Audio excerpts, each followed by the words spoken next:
Uma saudação a todos! Meu nome é Emerson Borges, sou bacharel em História e por mais de 20 anos fui ministro religioso.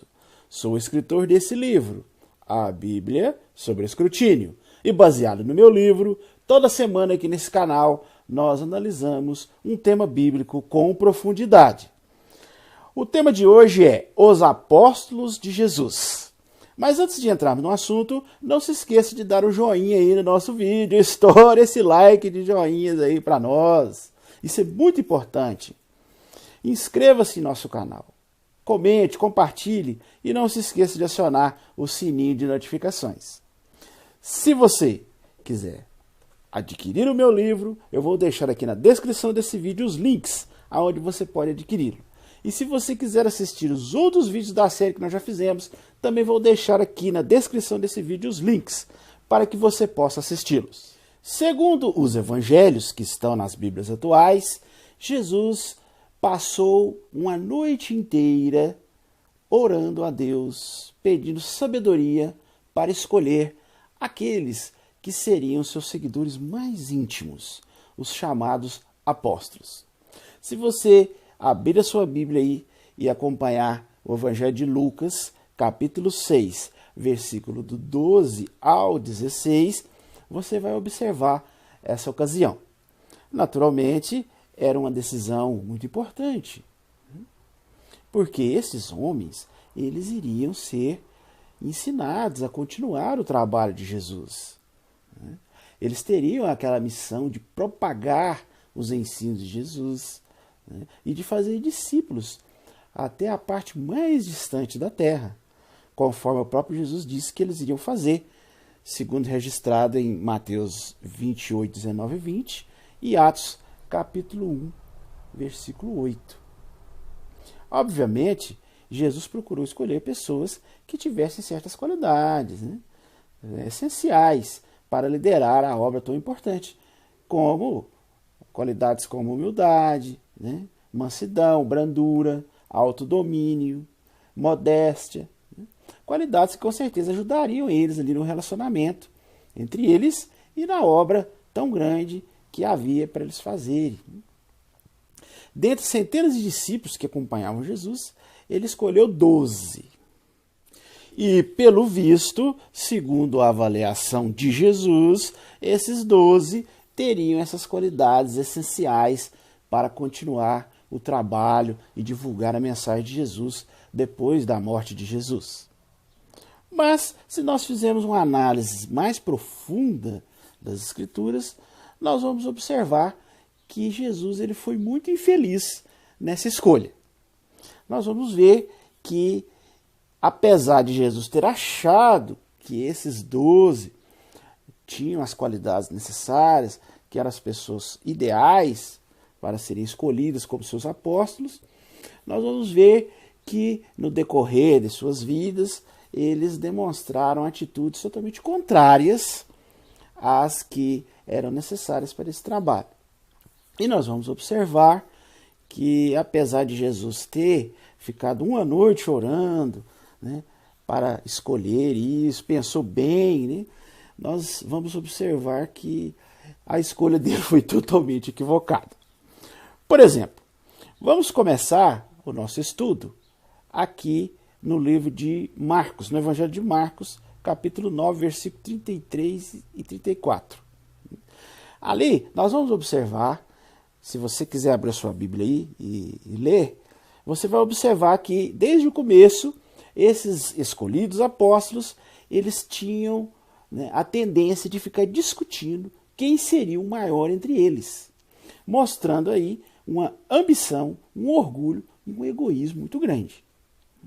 As discussões eram tantas que chegaram até a chamar a atenção de Jesus. Eles ficavam discutindo isso toda hora, todo momento, que, conforme nós observamos em Marcos 9, 33 e 34, isso chamou a atenção de Jesus. E lá diz assim, acompanhei na sua Bíblia. E entraram em Cafarnaum. Então, quando ele estava dentro da casa, fez-se-lhe a pergunta. Jesus fazendo a pergunta para eles. Sobre o que estáveis disputando na estrada? Na discussão deles foi tão ferrenha que chamou a atenção de Jesus. e depois Jesus perguntou a eles, né, o que eles estavam discutindo. Eles ficaram calados, pois na estrada, olha bem, tinham disputado entre si quem era o maior. Então é isso que nos mostra o Evangelho de Marcos, capítulo 9, versículo 33 a 34. O interesse deles em destaque era tão grande, mas tão grande, que eles chegaram a certa ocasião a perguntar a Jesus sobre isso. Se você olhar aí no Evangelho de Mateus, capítulo 18, versículo 1, lá diz assim, ó, acompanha aí. Ó. Naquela hora, aproximaram-se de Jesus os discípulos e disseram, quem é realmente o maior no reino dos céus? Observou? Eles tinham uma obsessão tão grande por isso, que chegaram até a perguntar diretamente a Jesus quem era o maior no reino dos céus.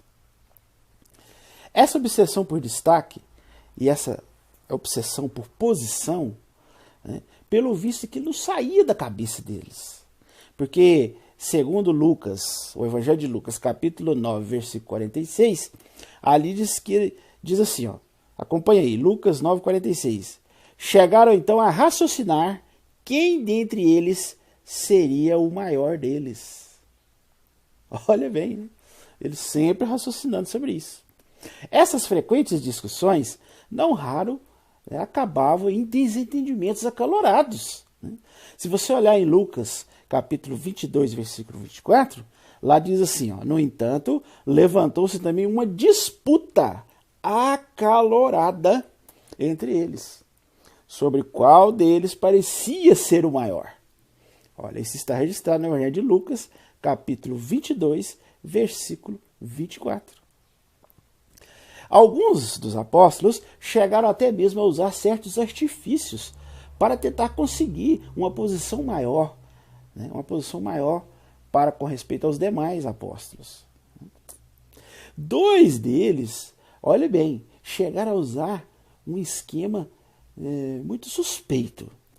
Segundo relatado em Mateus, capítulo 20, versículo 20 a 21, eles usaram a própria mãe para tentar fazer com que Jesus desse a eles uma posição de destaque, né? Uma posição acima dos demais apóstolos. Segundo Mateus, capítulo 20, versículo 20 a 21, lá diz assim, acompanhe aí na sua Bíblia, Mateus, capítulo 20, versículo 20 a 21. Lá diz, aproximou-se dele então a mãe dos filhos de Zebedeu com os seus filhos, prestando homenagem e pedindo-lhe algo. E ele disse, né, Jesus, o que queres? A isso a mãe deles disse, né, manda que esses 2 filhos meus se assentem no teu reino, um à tua direita e o outro à tua esquerda. Agora note, né, o ardil, né, que eles arquitetaram aí, né? Falei assim, não, vamos jogar nossa mãe lá, que ela vai comover o mestre e ele vai dar para nós essa posição de destaque, né, no reino. Um de nós vai ficar à direita de Jesus e o outro à esquerda.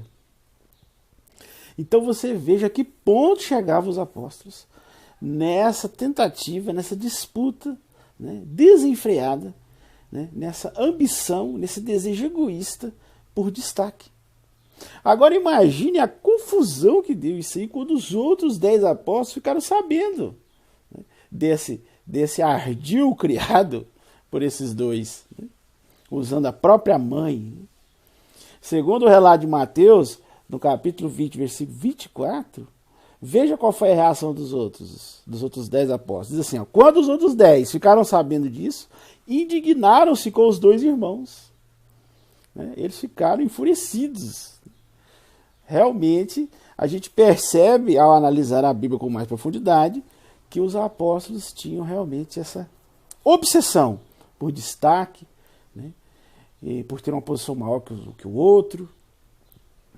Essas constantes discussões que eram movidas por orgulho, por ambição, por egoísmo, com certeza devem ter entristecido muito a Jesus, que, segundo o relato, ficou a noite inteira orando, né, pensando bem, para escolher bem, e com certeza ele ficou muito decepcionado com essa escolha ao ver essas reações desses 12 apóstolos escolhidos. O famoso apóstolo Pedro é um outro clássico exemplo de como os apóstolos decepcionavam constantemente a Jesus. Embora ele fosse um dos primeiros discípulos de Jesus, né, e embora sempre estivesse em evidência entre os apóstolos, Pedro foi um dos seguidores que mais decepcionou a Jesus. Numa certa ocasião, Jesus explicou aos discípulos que ele teria que ir a Jerusalém e sofrer na mão dos líderes religiosos e, por fim, seria morto e ressuscitado, supostamente, no terceiro dia.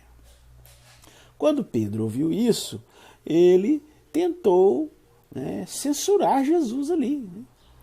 Ele falou para Jesus que não, né? Se você acompanhar aí no relato de Mateus, capítulo 16, versículo 21 a 23, você vai ver, né?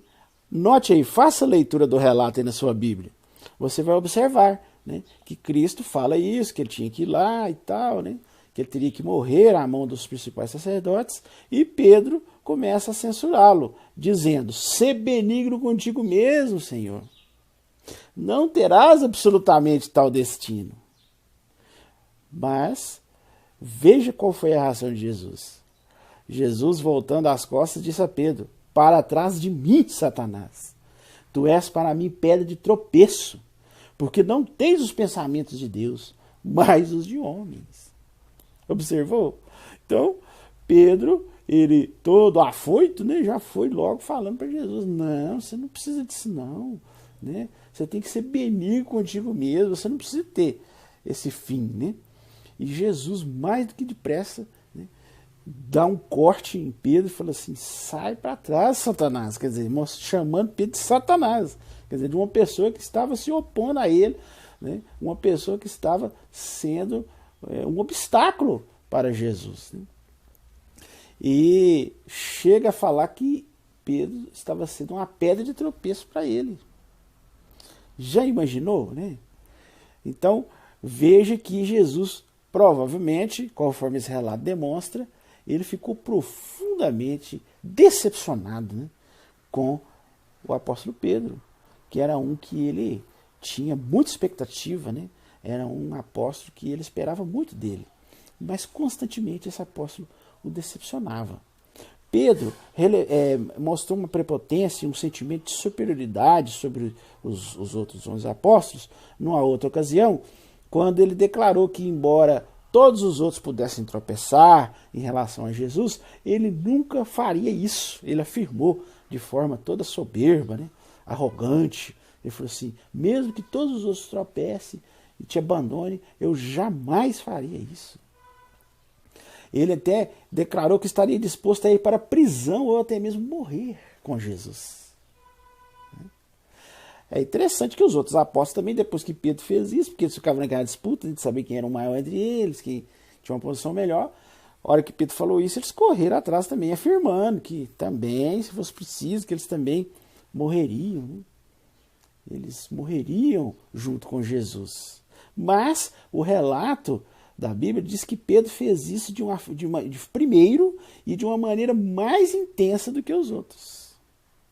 Foi aí que Jesus fez a famosa predição, né, dizendo que Pedro negaria a ele 3 vezes.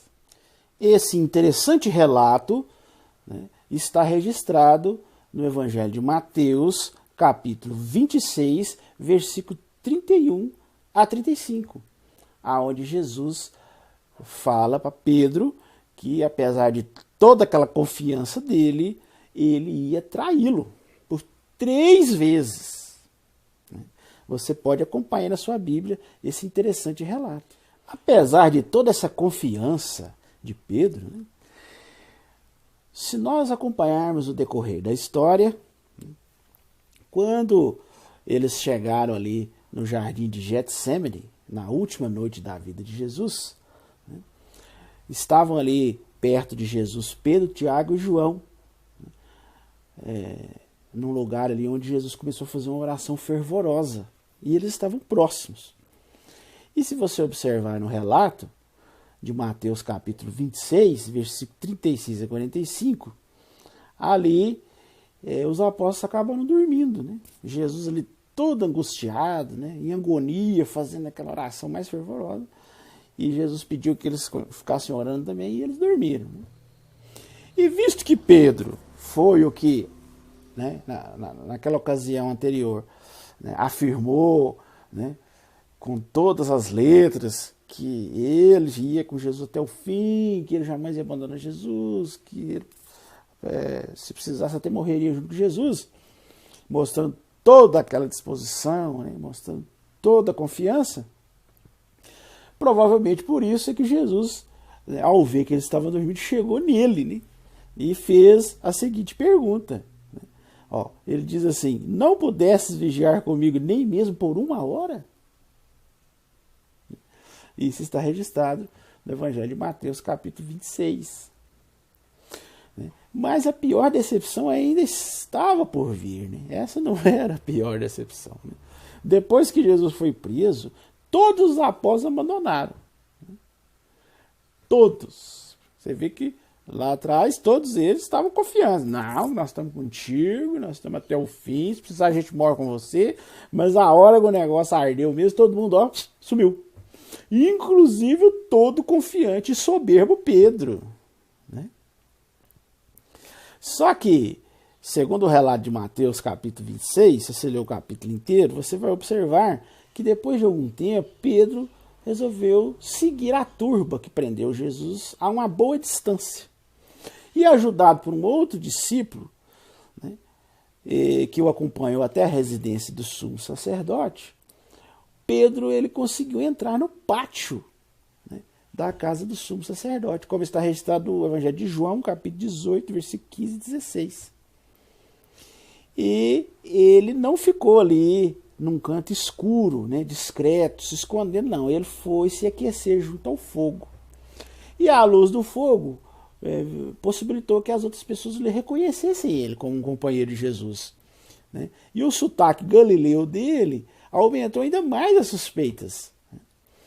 Então, nessa ocasião, né, as pessoas falaram: olha, é você que ficava andando com ele, né?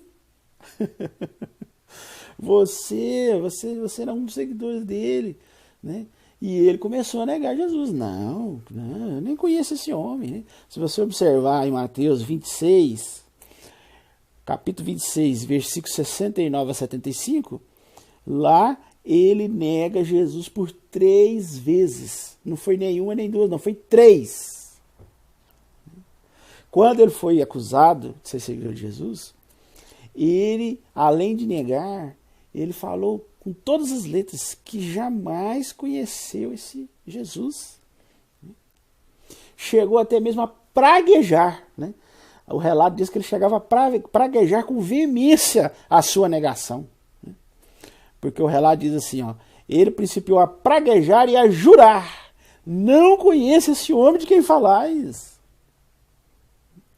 E foi nessa ocasião que, em uma parte da cidade, o galo cantou, né, pela segunda vez. E, pelo que parece, Jesus, que estava ali na casa desse sumo sacerdote, né, foi levado para um lugar ali onde ele podia ver Pedro, né, e Pedro viu ele.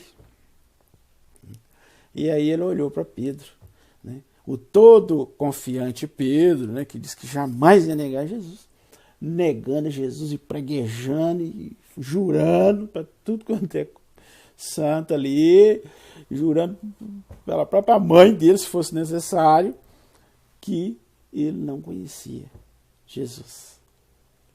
Que decepção, hein? Já pensou? A hora que Jesus olhou para ele ali, segundo o relato, houve aquela troca de olhares ali, e ele naquela negação tão veemente, né? O antes todo confiante e soberbo Pedro negando descaradamente a Jesus, inclusive olhando nos olhos dele. Então, realmente, com certeza, nesse momento, Jesus ele se arrependeu muito de ter escolhido esse homem para ser um apóstolo. Segundo o relato bíblico, depois da morte de Jesus, né, e depois da suposta ressurreição de Jesus, Pedro se encontrou com Jesus no mar da Galileia. E ali, segundo o relato bíblico, Jesus resolve perdoar Pedro e dá a Pedro a responsabilidade de cuidar dos discípulos de Jesus. Mas mesmo nessa ocasião, né, uma ocasião onde eles estavam ali, né, fazendo as pazes, né, discutindo a relação deles, aparando as arestas, fazendo os devidos pedidos de perdão. Mesmo nessa ocasião, né, de reconciliação, Pedro não perde a oportunidade de irritar Jesus. Né? Depois que Jesus predisse como seria a morte de Pedro, Pedro, curioso demais, intrometido nos assuntos dos outros, pergunta como seria a morte de João. Fala assim: e João, você está falando como que eu vou morrer? E o João aí, como é que vai ser a dele? Aí, nesse momento, Jesus perde a paciência novamente com Pedro e responde de maneira ríspida para ele. Isso está registrado no Evangelho de João, capítulo 21, versículo 22. Jesus diz assim, ó: se for a minha vontade que ele permaneça até eu vir, de que preocupação é isso para ti? Olha você ver. Mesmo nessa ocasião de reconciliação, Jesus dá mais uma patada em Pedro. Então você vê que Pedro não perdia uma chance para irritar o mestre e para tirar ele do sério. Pelo visto, Pedro não era uma pessoa muito fácil de se lidar. Por quê? Nós sabemos disso. Porque, segundo os relatos da Bíblia, ele não só constantemente ficava irritando Jesus, né, e tirando ele do sério, mas os outros apóstolos também constantemente ele ficava em conflito. A Bíblia, inclusive, relata uma ocasião em que ele irritou e decepcionou profundamente o apóstolo Paulo. O famoso apóstolo Paulo. Uma certa vez, Paulo ele repreendeu fortemente a Pedro, que ele chamou de Cefas, né? Que era um outro nome de Pedro, um outro nome que ele era conhecido, né? Cefas. Segundo o relato de Gálatas, capítulo 2, versículo 11 a 14, ali deixa claro, se você pode acompanhar aí na sua Bíblia, né? Ali nós observamos que Paulo fala claramente de uma certa ocasião em que ele repreendeu fortemente a Cefas, ou Pedro, né? Face a face, na frente de todos, chegando a chamar ele de fingido, né? Porque na ocasião Pedro se envergonhou de comer e de se associar com os cristãos gentios. Os cristãos gentios eram aqueles cristãos que haviam se convertido e que não eram judeus, né? Que eram das outras nações, que os judeus chamavam de gentios, né? Qualquer pessoa que não fosse da nação dos judeus era chamado de gentio, né? Então aquelas pessoas, os gregos, os romanos, né, os egípcios, todas aquelas nações ali em volta, as pessoas daquelas nações que se converteram ao cristianismo eram chamados de cristãos gentios. E, segundo o relato de Gálatas 2, 11 a 14, né, Pedro ele tinha vergonha de ficar com esses cristãos gentios quando os cristãos judeus chegavam. Inclusive, ele cita uma ocasião específica quando certos cristãos judeus que vieram da parte de Tiago, que é considerado o Tiago, né, irmão de Jesus, né, que era um dos alicerces da primitiva congregação cristã, segundo a Bíblia, ele enviou, né, esse Tiago enviou certos cristãos judeus. E antes desses cristãos judeus estarem ali, Pedro comia normalmente com os cristãos gentios. Mas na hora que chegou os cristãos judeus, ele ficou sem graça, né?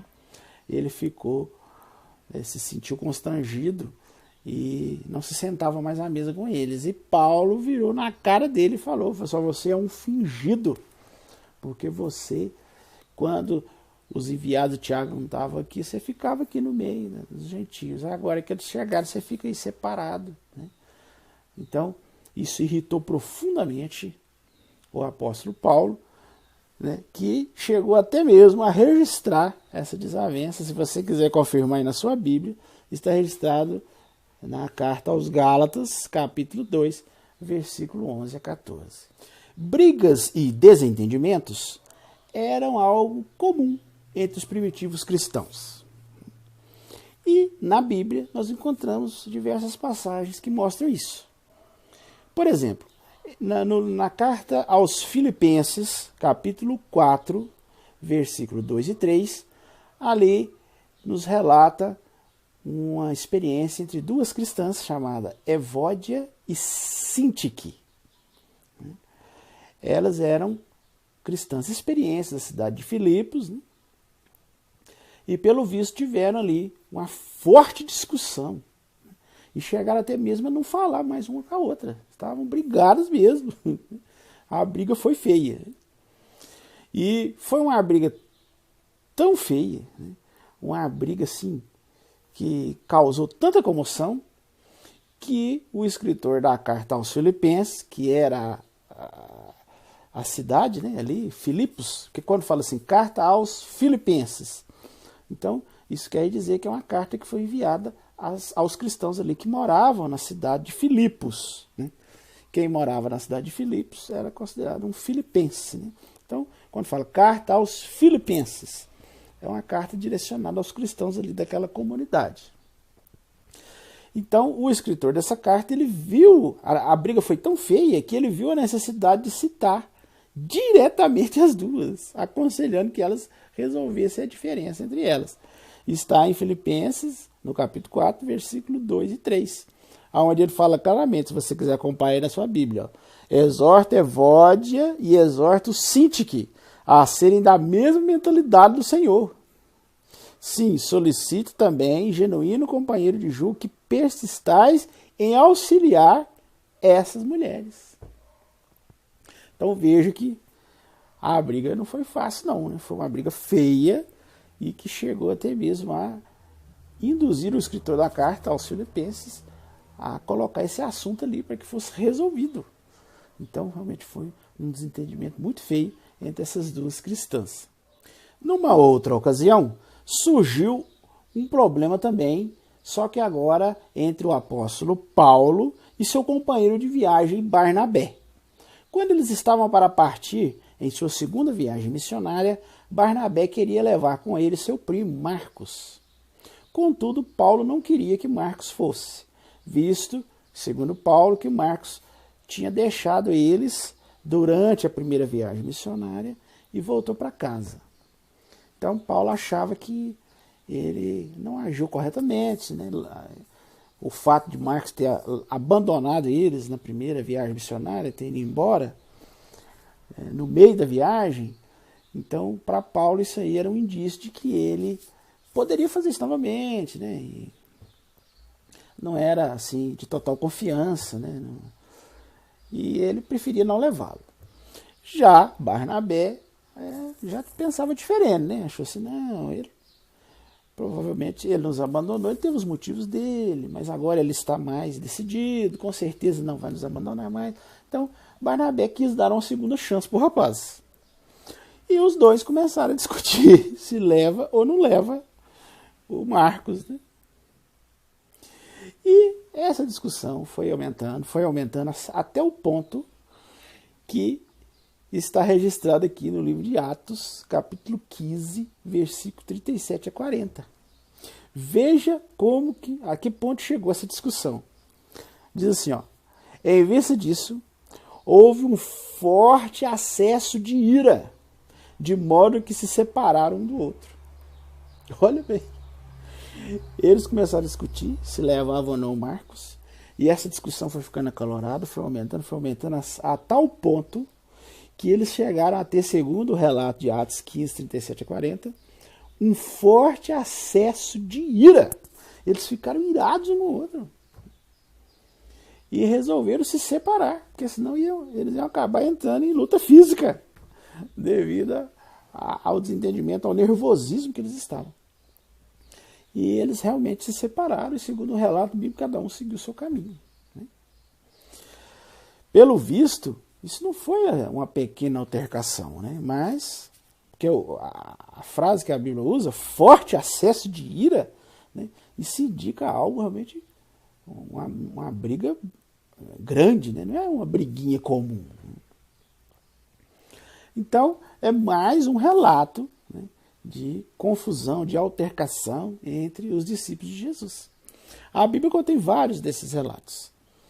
Então, a gente analisando assim esses relatos bíblicos, a gente vê que a brandura, o autodomínio, a mansidão, a modéstia não eram as qualidades mais destacadas dos primeiros seguidores de Jesus. Pelo contrário, né? Eles eram pessoas que constantemente estavam se envolvendo em confusão, em discussão, né? Brigando para ver quem era maior, como nós vimos os discípulos de Jesus, né? Muitos que se diziam confiantes, que iam com Jesus até a morte, na hora H, como a gente viu, todos os apóstolos abandonaram Jesus, inclusive o todo confiante Pedro, que depois ele seguiu Jesus e lá dentro da casa do sumo sacerdote, no pátio, ele negou Jesus 3 vezes, inclusive até olhando para Jesus na última negação, hein? Praguejando veementemente, dizendo que não conhecia esse homem, jurando que não conhecia, né? Nós vimos aí discussões dos apóstolos constantemente irritando Jesus, e Jesus até dando respostas grosseiras a eles, né? Nós vimos aí discussões entre os próprios apóstolos, como Pedro e Paulo, né? Paulo chamando Pedro de fingido, né? É uma pessoa fingida, né? Falou na frente de todos ali, apontou o dedo na cara dele, né? E falou, você é um fingido, né? Nós vimos a discussão entre mulheres, né? Como Evódia e Síndique, lá na cidade de Filipos, que chegou até ser necessário o escritor da carta aos Filipenses citar esse caso para que elas fizessem as pazes ali, que estava ficando feia essa briga delas, né? O próprio apóstolo Paulo com Barnabé na questão de Marcos, né? Então esses são alguns relatos que nós estamos mencionando aqui, justamente para mostrar isso, né? Que apesar de Jesus ter orado lá na montanha, pensado, raciocinado, né? Meditado, né? Com calma para ver quais os apóstolos que ele ia escolher, né? Logicamente procurando pessoas que tivessem qualidades necessárias, né? Como mansidão, autodomínio, né?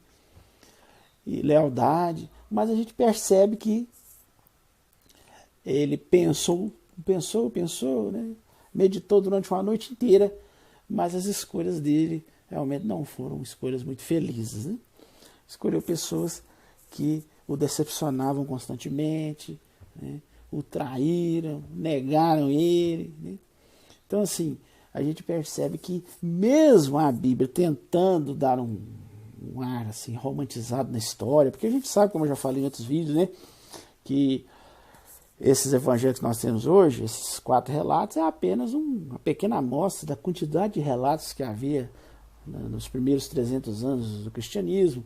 Haviam dezenas, até mesmo centenas de relatos biográficos de Jesus, e que com o tempo eles foram caindo no desuso, né, devido a uma questão política, devido ao imperador Constantino, em 325, no Concílio de Nicéia, tentar unificar o cristianismo, né, para que o cristianismo fosse a religião do império.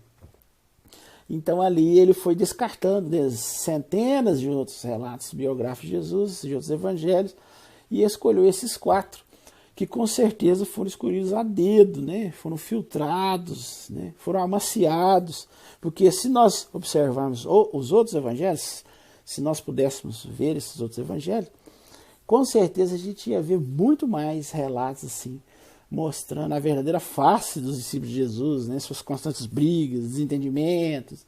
Mas nesses 4, com certeza, ele escolheu aqueles que apresentavam os apóstolos de uma maneira mais favorável, né? Mais branda, né?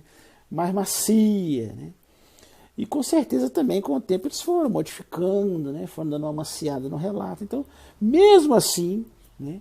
Com esses relatos que nós temos hoje, a gente percebe aqui e acolá, se a gente fizer um estudo mais pormenorizado, se a gente fizer um escrutínio mais profundo, a gente consegue achar, né, indícios aqui e ali, né, mostrando realmente como que era, né, o relacionamento entre os apóstolos, entre os cristãos do primeiro século, né. E, graças à arqueologia, hoje tem se achado alguns desses evangelhos perdidos, como o Evangelho de Tomé, Evangelho de Maria Madalena, né, Evangelho de Judas e muitos outros que os arqueólogos nas suas escavações têm descoberto, né? Manuscritos que se preservaram, e a gente está podendo ver essa outra face, né? Do relacionamento e da vida dos apóstolos e dos discípulos nos primeiros séculos do cristianismo.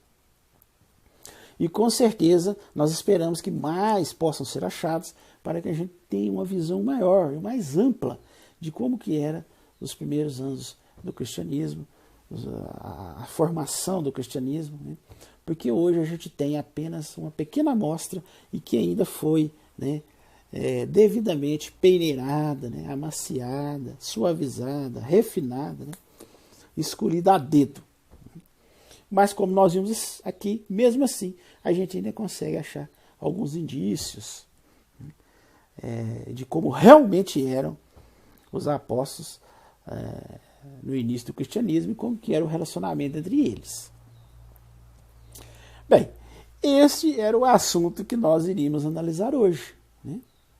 Se você gostou, se você chegou até aqui e gostou do vídeo, vamos relembrar que isso é muito importante. Não esqueça de dar o like aí no vídeo, viu? Dê o like aí, né? Se inscreva no nosso canal, compartilhe, comente e acione o sininho de notificações, porque toda semana a gente está fazendo um vídeo analisando profundamente um assunto bíblico. E se você acionar o sininho, assim que a gente subir o vídeo, você é notificado e você pode assistir o vídeo. Todos esses assuntos que nós analisamos aqui são tirados aqui do meu livro. Então, relembrando mais uma vez, se você quiser aprofundar mais no assunto, saber mais, eu vou deixar aqui na descrição do vídeo os links, né, onde você pode adquirir o meu livro e aprofundar mais nos assuntos aqui que nós falamos aqui nos vídeos. E se você quiser assistir os outros vídeos da série, nós já fizemos mais de 30 vídeos, né, eu também sempre deixo aqui na descrição do vídeo os links para que você possa assistir os outros vídeos. Ok? No mais, eu desejo uma boa semana a todos e até o nosso próximo vídeo.